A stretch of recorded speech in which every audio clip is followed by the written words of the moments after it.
righty. Can I get everyone's attention again, please?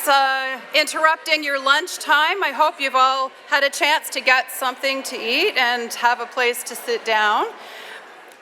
Welcome, everyone. Again, I hope your lunch was good and that you've been enjoying the conference so far. I know I certainly have. I met someone in the restroom. She's like, "Are you feeling inspired today?" I'm like, "Yes, I am, and we're not even done yet." So that's very exciting. And we do hope that you will be able to stay with us throughout the rest of the afternoon, including the closing reception, which also has the poster showcase and some closing remarks from our Associate Vice President Academic, David DeViti. I'm Donna Ellis. I direct the Center for Teaching Excellence at the University of Waterloo. Very proud of the team in CTE today, so yay.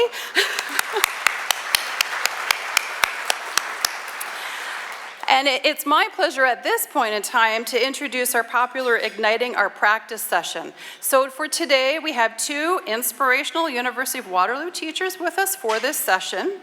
We asked Craig Fortier and Suzanne Kearns to draw us into their disciplines and into the learning experiences they create with their students. We're just going to get a snapshot today, but I think it's going to be fun. So the methods they use, they differ, but the intention underlying them is the same, which fits so well with our conference theme, to engage their students in learning about important disciplinary concepts. So once we've heard from both of our colleagues, we will have a Q&A session where you can ask for more details or seek some input on your ideas for adapting these different techniques to your teaching. During this session, so you may want to jot down some of those questions so you don't forget. I mean, Suzanne's going second. You can ask her all the questions, but no, keep some questions for Greg's session as well. All right, so with that, we'll get started. I'll introduce Craig Fortier and his session and his crew. So, Dr. Craig Fortier, they, them, is an associate professor in social development studies at Renison University College, which is affiliated with the University of Waterloo. They've been an organizer within migrant justice, queer trans liberation, anti-capitalist, and anti-colonial movements in Toronto for over 2 decades. Their book, Unsettling the Commons, Social Movements Within, Against, and Beyond Settler Colonialism, draws on those experiences and relationships to examine what it means to struggle for the commons in a settler colonial context. They're also the co-creator with Matthew Borland in Systems Design Engineering of the Emergent Encounters Action Project, an innovative cross-disciplinary project for teaching relationality, social justice, and action. Craig's igniting session is titled Marxist Concept of Primitive Accumulation and Interactive Play. Am I piquing your curiosity here? Yes. In Capital Volume 1, Marx explains the emergence of capitalism as the dominant mode of production in a chapter titled The Secret of Primitive Accumulation. Given the challenge of working with 19th century political theory, Craig engages students in an interactive play where the students themselves are the players. Monarchs, nobles, peasants, merchants, livestock, they all play their parts as Craig narrates the play as an adaptation of Marx's work. Filled with real-life props, some of which you're seeing right now if you're close to the front, filled with real-life props and comedic interludes, students come to gain a greater understanding of the process of dispossession and proletarianization at the heart of accumulation, and they come to recognize these processes in today's global economy. So sit back and experience a short demonstration from Craig and a few volunteers.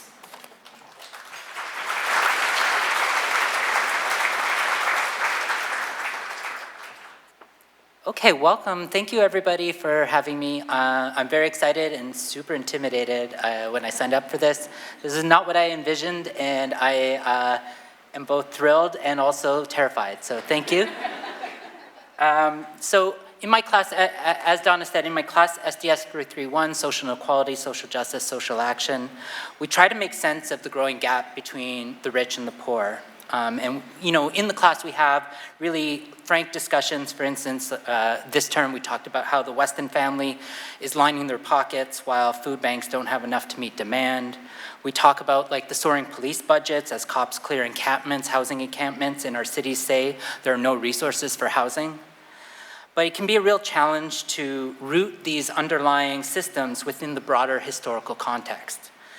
And so when we explore the emergence of capitalism and try to root its power in sort of this historical structures, I usually like to use a short chapter from Capital Volume 1, and it's not the typical thing that I think people assign for students, undergraduate students from Marx, but it's a really important chapter called The Secret of Primitive Accumulation, and it's a really tough chapter, and it's taken a little bit out of context given that students aren't reading the whole book, nor do they have the full grasp of the history that Marx is talking about. It can be like the worst thing they read all term, right? And so what I try to do is create interactive engagements that allow them to see this work come to life in a way that is both useful for their learning and useful for them going back and rereading the chapter, but also really important for their ability to connect what's going on in that chapter with what's happening today. So I want to thank my players. I just met them a few minutes ago, and we're going to start our play.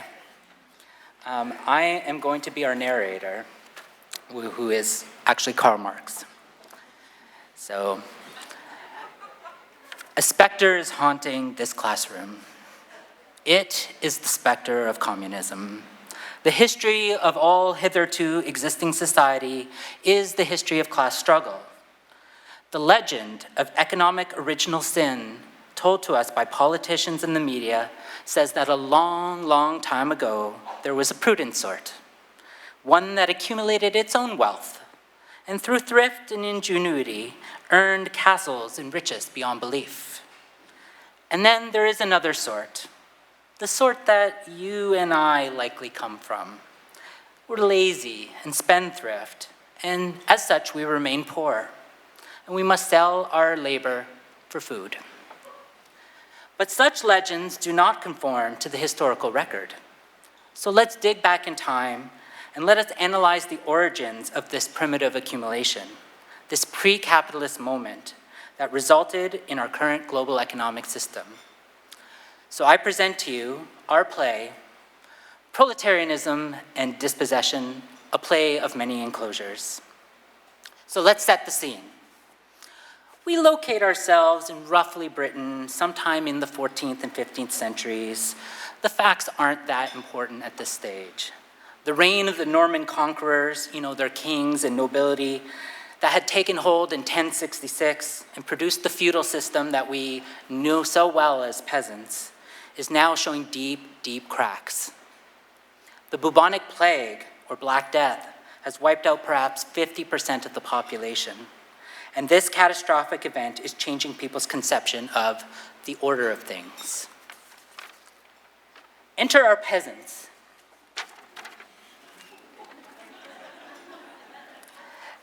They've been tilling the land. You can come right here onto the stage. Thank you, dear peasant. Right here, so everyone can see. Right in the middle. They've been tilling the land for many centuries. And they've been grazing their cattle. Enter our cattle. On the commons. But now they've become even more important to the ruling class. We live in a time of European monarchs, such as Edward III, cue our king, and our king's going to stand right here in front of the Waterloo statue. Edward III is spending a lot of time trying to increase his land holdings through conquests, but conquest is very, very expensive. It costs many lives, and lives are getting harder and harder to spare after the bubonic plague. Because to keep these conquering soldiers alive, we must produce food, and that too requires labor and people. Rulers like Edward, and there are many like him at this time, had to extract that wealth and bodies from the peasants through taxes. So the king will sometimes ask for some taxes, and the peasants have to comply. And these taxes are paid to the king, and the peasants are actually tied to the land, meaning that they're serfs or vassals of the king. And they're stuck doing this work. And look, the king is losing all the money, which is actually the next line. So after the Black Death, there were fewer peasants, and that started to break down the order of things. They started demanding rights. And if they weren't met, they started to take the land and resources for themselves. Yeah. Communities of peasants survived thanks to their use of the commons, a vast expanse of land that was owned by no single family, but ran adjacent to their settlements. This is where they could have space for their collective cattle to roam, sheep and cows, and I guess in our case, these stuffed magical creatures. These cattle roam the commons and provide the peasants with the collective sustenance they need to mobilize and organize to resist the tyranny of the monarchs. So to find resources to pay their armies, monarchs started to explore afar. They sent sailing ships of merchants. Cue our merchant. This one works for the Hudson Bay Company. First along the Atlantic coast, seeking to reach the wealthy empires of the East, made more difficult at the time because the overland route, that was often how they got to China and the East, was now conquered by the Ottoman Turks, and the Byzantine Empire had fallen. Merchants and traders began to explore coastal routes. You can go around the coast for now. To resist the coastal routes. And this is where they began to explore going across the Atlantic. By the 15th and 17th century, these merchant traders, often commoners, had gained riches by plundering the African coast through the transatlantic slave trade, by colonizing the Americas, and raiding and looting other European ships as pirates and buccaneers. But they were eager to possess land, like the nobility did, and they began to petition for new ownership schemes that would turn pieces of the king's realm and the peasant commons into private property. And this is really important. This is where we see the emergence of what we call the Enclosures Acts, a series of laws that converted land into private property. These enclosures, as our beautiful merchant has already shown, had both social and material consequences. So I'm going to ask the cattle and all the peasants to stand now in the new enclosure that's been developed. Materially, they began to limit the range of the commons. So no longer could you see the peasant cattle freely roaming on common lands, being able to eat where they needed, be able to do what they did. Because the commons was now broken up and partitioned by hedgerows, these enclosures demarcated the various private land holdings of the merchant elite, constraining the ability of the peasants to survive on their own land. They purchased and extracted rents from the peasants to grow their wealth. Socially, communities now were slowly being broken apart.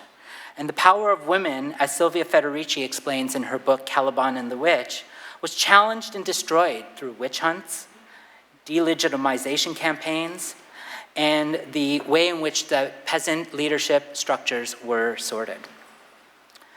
Peasants became increasingly indebted to landlords.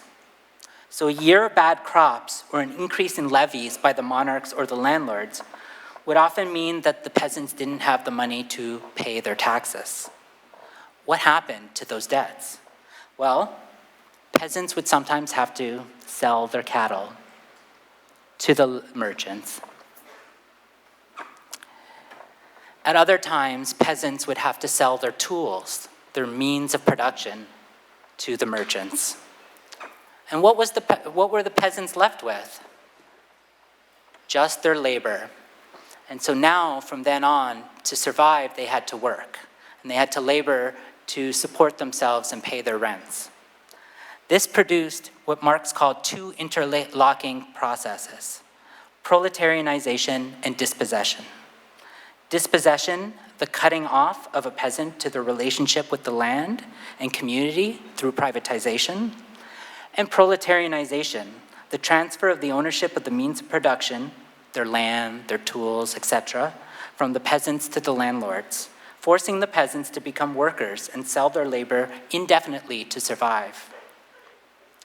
Many peasants were forced off their lands and into the cities, where they needed to work in the emerging industrial factories. Peasants who were landless but not working in the cities were criminalized, labeled vagrants, and often, if they were caught and arrested, some of them would be branded with a V on their forehead to let people know that they were vagrants. This was forced labor, labor that either resulted in going into the factory or into the debtors' prisons. In the factories, they worked at the leisure of the factory owner. They often slept in the factories, in the rat-infested floors, and workers ranged from as young as 4 years old to the oldest adults in the communities. Factory work was dangerous, grueling, and deadly. So I want to thank our players, thank them. Okay. So while Marx wrote about the process of primitive accumulation, meaning primary or first, many scholars and activists today now see this form of dispossession and proletarianization as being more of a model or blueprint than an actual originary moment in capitalism.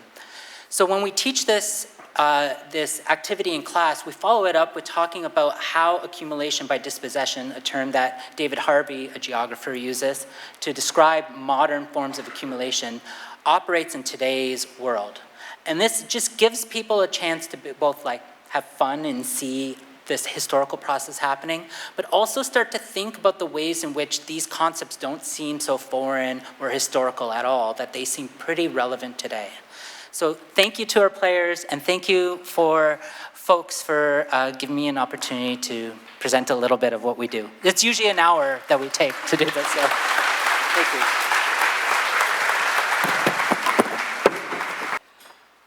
All right, we have experienced the play, and thank you so much, Craig, and to our volunteers for ensuring that we got an opportunity to experience that and to think about how some of those concepts are really not so foreign these days. So thank you so much for bringing that message home as well. I'm now going to introduce Suzanne Kearns. Dr. Suzanne Kearns is an associate professor in geography and environmental management at the University of Waterloo. As a former airplane and helicopter pilot, she is an accomplished educator both in the classroom and through electronic courseware, having taught thousands of aviation professionals worldwide. We probably have you to thank for many of those great flights we had. Thank you. But Suzanne is also the author or co-author of 6 books, including the textbook Fundamentals of International Aviation, which is used around the world in multiple translations. In 2021, she founded the Waterloo Institute for Sustainable Aeronautics, called WISA. It's a research institute at the University of Waterloo, which she leads as its director.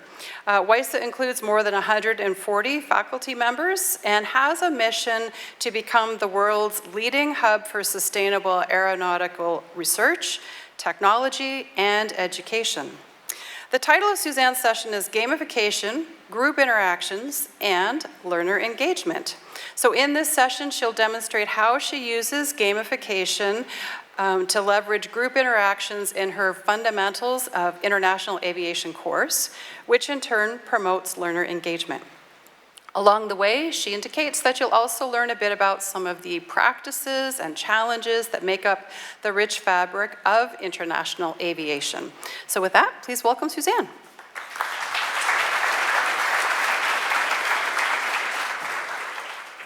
Well, thank you so much. Let me just see if I can get my slides. Okay. All right, so thank you so much to the organizers for this amazing event and for the opportunity to speak to all of you today. Before I get started, I want to just share a little bit of context. So I was a kid, I grew up flying airplanes and helicopters starting when I was 15 years old. All I ever wanted to do was be a pilot. At that time, there were no university level programs in aviation in Canada at all. So I did my bachelor's and my master's in the States. And when I came back to Canada, They had started the first pilot training university program at the University of Waterloo, and I was hired there as a full-time lecturer when I was 24. So I've been doing this ever since, more than 20 years. You can do the math if you'd like. And while I was working at Western, they had a rule where you couldn't be full-time working and enrolled at a PhD at the same time. So I wanted to progress in my academic career, so I decided to earn my PhD online.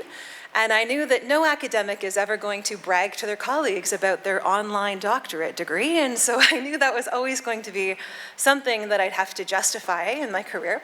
So I chose to specialize my PhDs in education, but specifically instructional design for online learning. So the process of e-learning is something that is something I've been doing throughout all of my career, and all of my lectures, I lecture from e-learning slides. So I'm going to show you a little bit of a sample of what that looks like, and maybe it'll spark some ideas for you as well.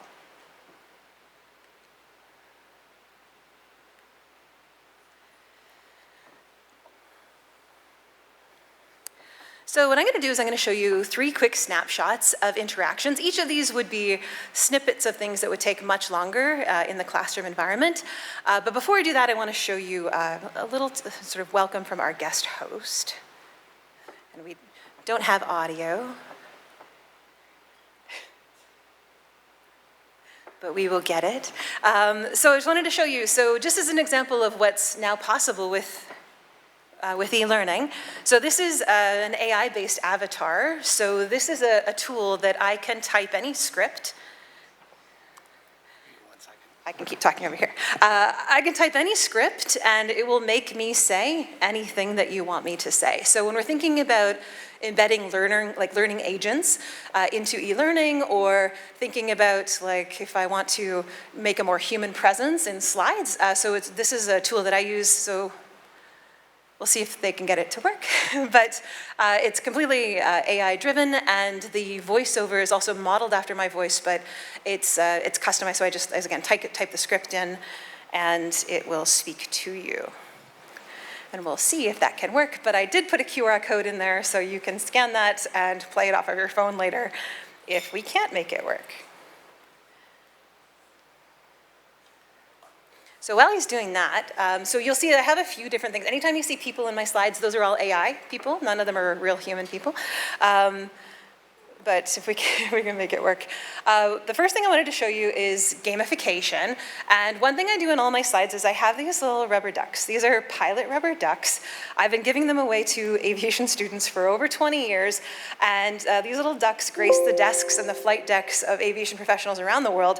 The only way you get a rubber duck is if you volunteer in the classroom. So I'm going to set it here as motivation. And okay, we'll see.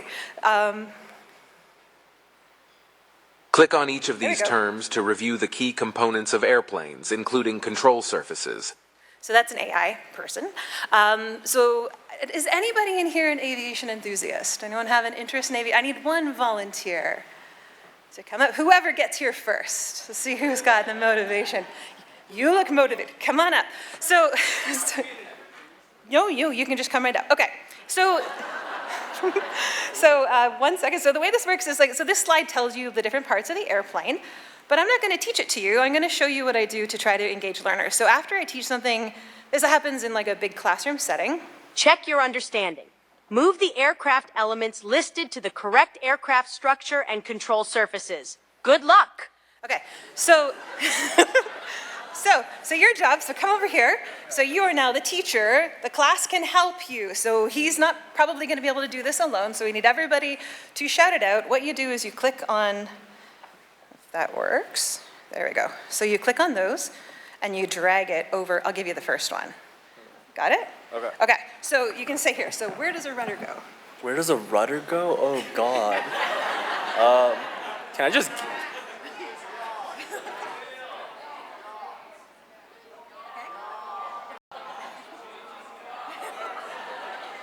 Yeah.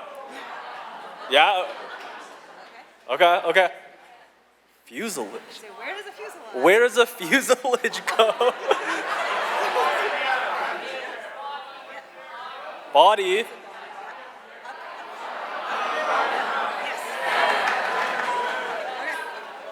Where does an aileron go?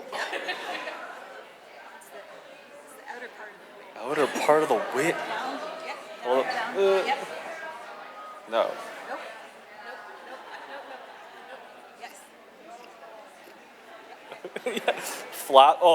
Flaps have to be these then, right? Okay, sweet.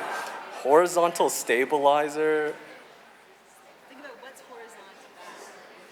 Oh, it has to be this then, right?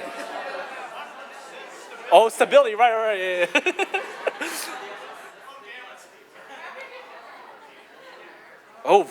Vertical stabilizer has to be this then. Yeah. Where does the elevate? Oh, produces lift. Engine produces thrust. A wing changes pitch? No. Okay. So somewhere I went wrong.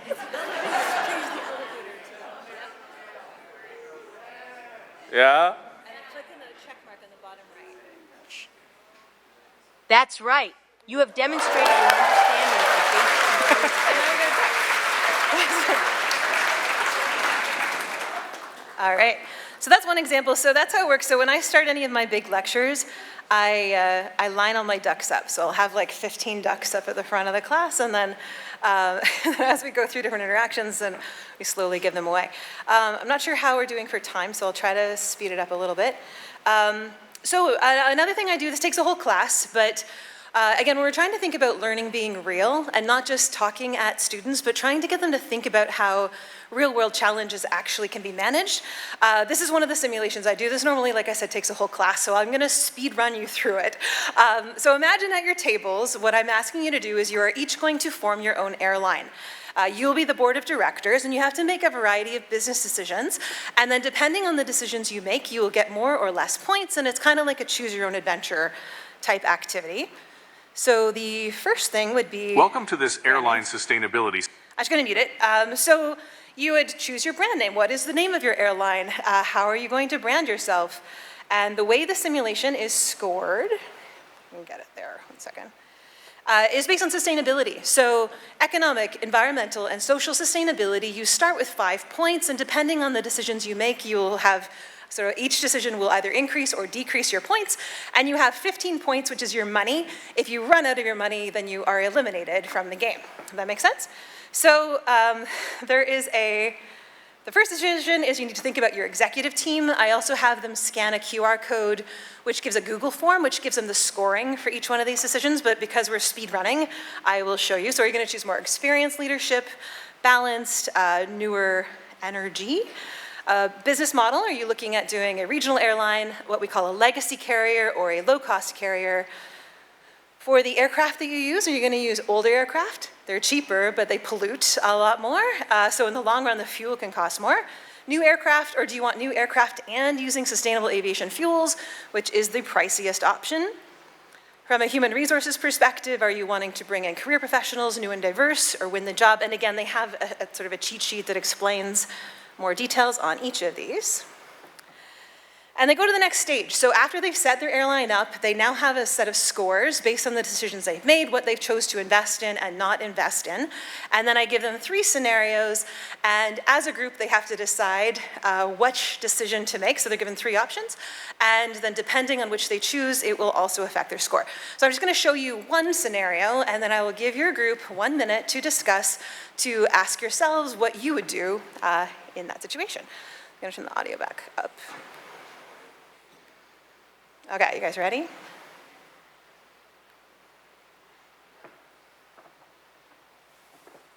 Okay, here is your first of 3 scenarios. Listen to the situation explained. Check out the details in the Google form, then as a group decide on your plan of action.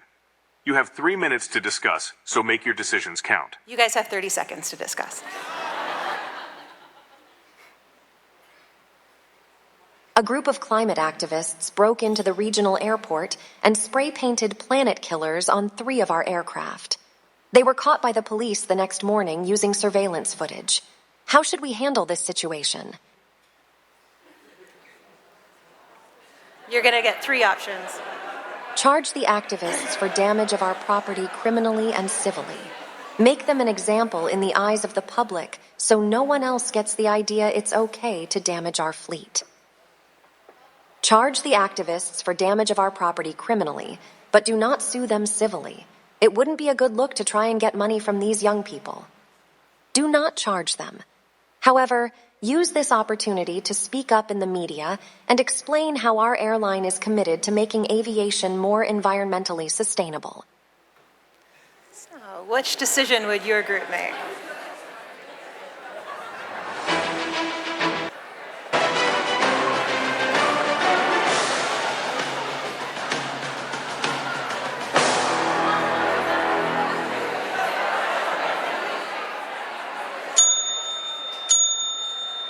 All right, time's up because we're almost out of time. It's time to evaluate our options. Let's start with option A, pursuing legal action against the young people responsible for the because we're short on time, I'm not going to play this all out like I do. There is a QR code, so you can view sort of the textbook answers when you're done. But you see how it works is that each one is sort of explained, like the pluses and negatives of each one of the choice, and each choice you make will positively and negatively impact different aspects of social, environmental, or economic sustainability, as well as your finances. And I'm almost out of time, so I'm just going to show you. So those are kind of two things that would be classroom-based and how you would use e-learning to make the classroom more interactive. But I just want to show you a little bit of a snippet, which is more so from pure e-learning. This slide, I know you can't see because it was originally on a light background, and when I imported it, it's black, so it's not supposed to be black on black. But you've probably heard of greenwashing.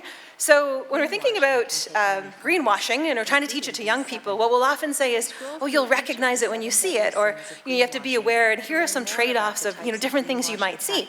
So we thought, well, what if we could actually make mock ads and show them an example and say, like, here is it's pretend. So these are AI-based tools that we built, little tiny videos.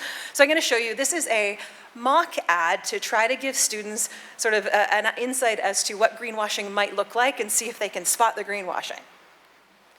Do you take customer orders? Do you have something that just has to get somewhere else in the country fast? If so, then there is only one way to go, the right way.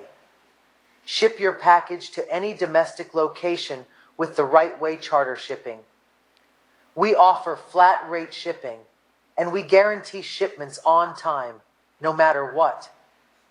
We will literally fly just your package to its destination if need be, because that's our way. The right way. And most importantly, our charter pilots are always environmentally conscious because they recycle everything they can. They recycle. Yes. Coffee cups? Recycled. Napkins? Recycled. Food wrappers? Yep, recycled. Thank you cards from passengers. Absolutely recycled. If it can be recycled, you can bet our pilots recycle it. Even pop cans. No other charter shipping service in the world would dare to make that claim. So send your package the right way today. Our pilots recycle.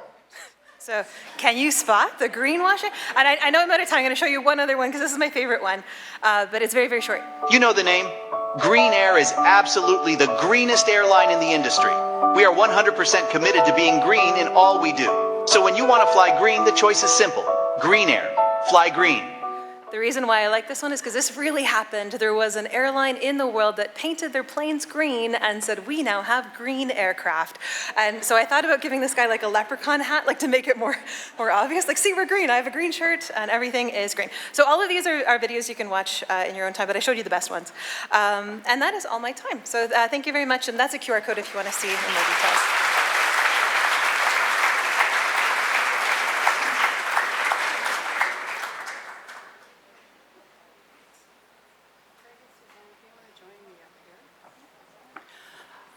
Thank you so much, and I hope that people do get an opportunity to go and check out via the QR code some more of those videos because they look like they're interesting and some of them quite fun. So, yeah.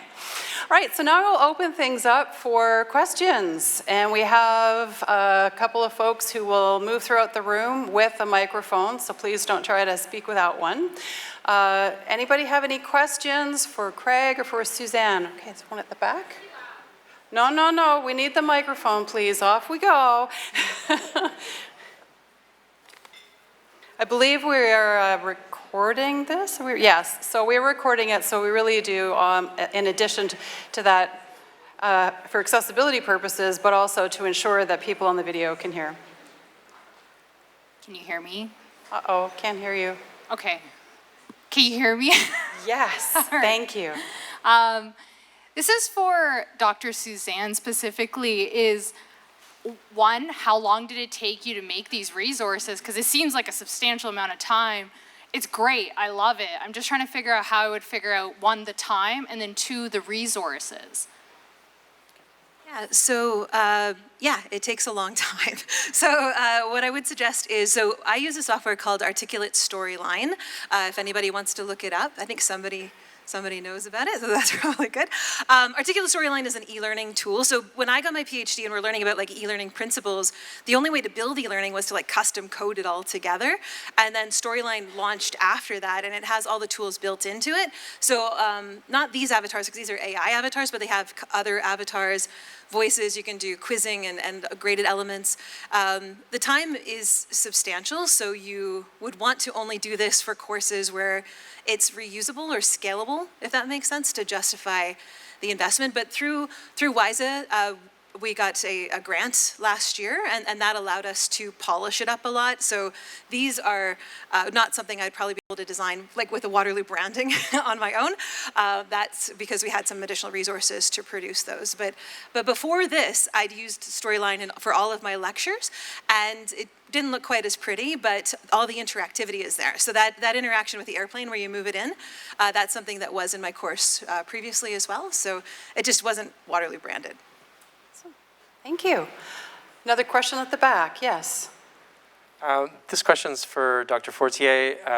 Thanks so much. I really enjoyed your animated version of the chapter. I just wondered if you could share some stories from students, like just some examples of how they take that and apply it to their real world living situations today. Like, are there things that they tell you that now they understand in a different way? And can you share a couple of those stories?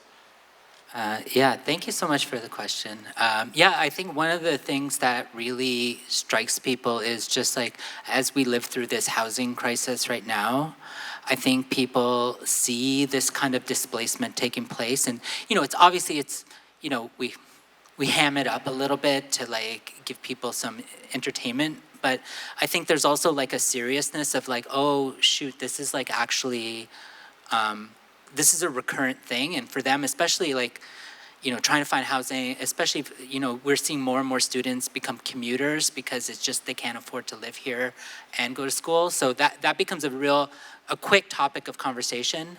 And then I'm just like quelling the amount of like, hate for landlords because I don't want them to walk out. Well, I do, but I also don't want them to just walk out revolutionary without like the tools they need. So yeah. Thank you. Another question.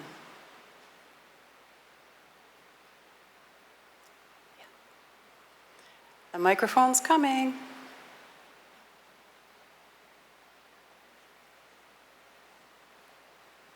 Thank you. Thank you both so much for that. I also had a question for you, Craig, about your use of props. And I wondered if you could speak about, because I noticed that you said, oh, this is a Hudson Bay employee. So I wondered if you could speak about the way you use props and how that connects to making this application between marks and contemporary cases, or not. Yeah, so actually, part of, obviously, like as Suzanne said, like we're just giving you such a small snippet that you don't get the whole like movie, right? And like one of the things that like I try to do in my class is that class is really intent on trying to show people the connections between power, so between capitalism and settler colonialism and white supremacy and these other forms of structures of power. So when you start to drop those seeds early on of like, oh, they're like the Hudson Bay, we don't really mention it, it's just there sort of as like a Easter egg. And then later on, as we sort of uptick it again, it's a way to kind of bring it back into the fold and say, you may not have noticed it at the time, but it was part of that play. And this is partly, because it's really hard, I think, to talk about interconnection of things in material ways, in real ways, like especially the way our courses are designed, like week to week, you're kind of doing a different topic. So I try to avoid that by like sort of like planting little seeds throughout the term so that by the end of the term, people should see the whole garden like growing a little bit. And so I'm glad you mentioned that. That's a little just like, I just put it in. It's not meant to be like a focus of that particular activity because I want them to focus on the process. But then we pick it up again when we talk about settler colonialism and its relationship to capitalism, yeah. Good examples of transfer and integration from this morning, from Jesse's talk. Yes, thanks, Craig. I have no words for that. That's great. Thank you. Yeah, no, excellent. And very memorable, I think, for the students too, right? Yeah. Other questions or comments? And are you thinking about trying any of these ideas in your classes? Wanting some guidance? Rebecca? Oh, here we go. Thanks.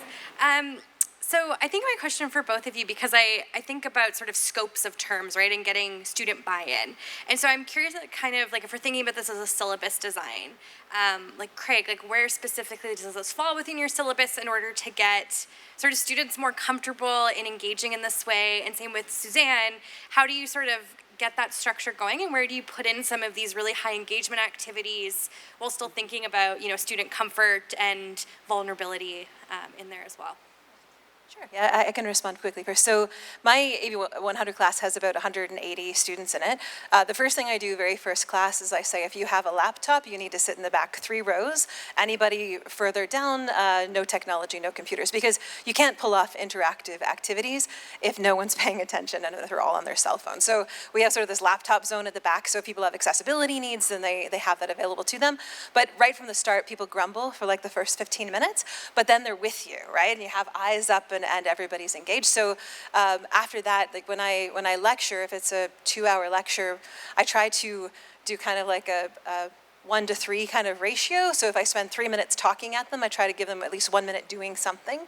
So they're working together and trying to embed peer-to-peer discussion as much as possible as well. So it's not a graded element. It's not necessarily part of the syllabus, but it's part of just the classroom management. Well, for me, actually, so that activity is week 2. And I, in all of my classes, I do try to have something that, like, you know, it's like a movement. Everyone's like not necessarily seated. Like we're breaking the whole like thing we're doing right now, which is like talking head kind of thing. And I try and do that early on in a way that only people who need to volunteer, who feel comfortable, will do it, because I'm not somebody, like, it might look like I would volunteer, but I'm not somebody I would naturally want to do this. And I think that, like, I want to give a sense of, like, that we're in a collective project of learning. So that generally, I try to start early, and I try to keep that pace, but it does take a lot of planning, because as you can tell, like, you don't know how much time, like, every time I run it, it's a different timeline. It's never the same. So it does take time, and it does mean you have to, like, recalibrate what you're going to be able to cover class to class. And so I try and use it as a way of, like, if this is the most important thing we do. And it is that kind of thing. Like, I'll have students, like, 10 years later who are like, I know how feudalism transitioned to capitalism because of the play and the stupid stuffed animals, right? That's like a thing. And I think that's that means that, you know, they got the gist of the reading. So thank you. Experiences do stick, right? And so, yeah, I think that's a great point. Other questions?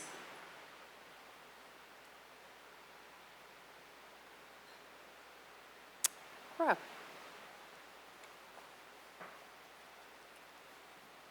So, do I have to turn it on? No, it's good. So this is a question for Suzanne, actually. So it looks to me like this is, you know, very much something you might do online. Is that correct? Or is this something that you work into your classroom as well? And do the students say, you know, kind of, why am I coming to class when I could do this online? Do you have any of that kind of reaction? Yeah, so with Articulate Storyline, you can export the program as what's called a SCORM package, and then a SCORM package, you can upload it to Learn. So when I build my Learn classes, it's sort of week 1, and then there's a SCORM package, and they click on it, and it looks like this. So it doesn't need to be sort of, well, it has to be web-enabled to access Learn, but the files in and of themselves don't technically, they could be hosted offline.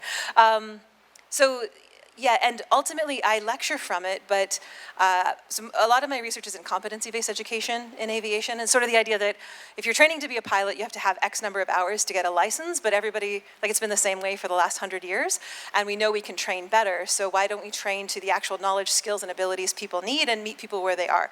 So my philosophy in my big class is, I'll give you these full slides afterwards, and if you learn best by reviewing them independently or even looking them over again after the lecture independently, then good for you. Like my goal is to get them through developing competence in the material. So I like to give as many pathways as possible to help them achieve that. The other thing I do at the end of all of my lectures is there's a practice quiz, like a little mini quiz that's sort of built in the software as well, that I don't cover in the lecture, but students have it available afterwards as well. So again, I just try to give as many pathways as I can. But the other part that's really important to me is community building in my classrooms as well. So that's where the ducks are. That it seems silly probably to everybody here, but for my students, like when they, years later, they'll send me pictures of their ducks with their logbooks or at like different sites or on the dash of airplanes. Like it becomes something that unites people together. And that's really important too, because my class is meant to be community building as much as it can. Awesome. So some good relationship building happens through the ducks. Who knew? Awesome. Is there any one last question over here? Yes. Can we get the mic there? Yep. Yeah, where do you buy the ducks? My family has an arcade, and I actually buy them in bulk. So they cost me about 20 cents each, and if you come to my office, you'll often find a box of like 300 ducks that's shoved under my desk. And I say, I'm a professional, don't look under there. Awesome. Go ahead. Thank you both. My question is for Craig. With students participating in the play, I was wondering, I was sort of thinking that it could go either way, where because they're up and they're participating, maybe it really sticks with them. But I also wondered if sometimes students, because they're participating, they're maybe so focused on what they're doing that they don't hear the material. You're nodding, what you've thought about this. Oh my God, yes. Definitely. And I think sometimes even for me, try and go through it, and do the thing, I'm also not fully focused on it.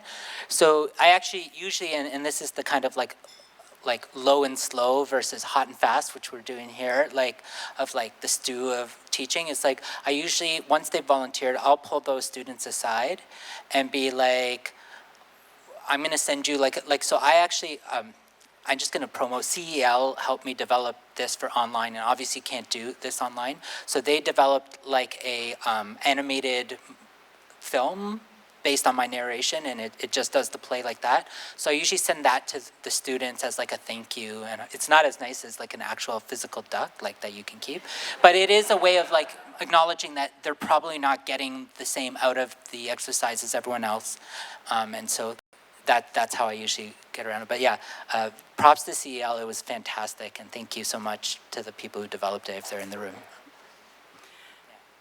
I think we're at our time, and I'm getting the sign. So to make sure you have time to get back down to STC and Biology 2 for our sessions that start again at 3 o'clock. I hope you will all join me in very much thanking Craig and Suzanne for sharing.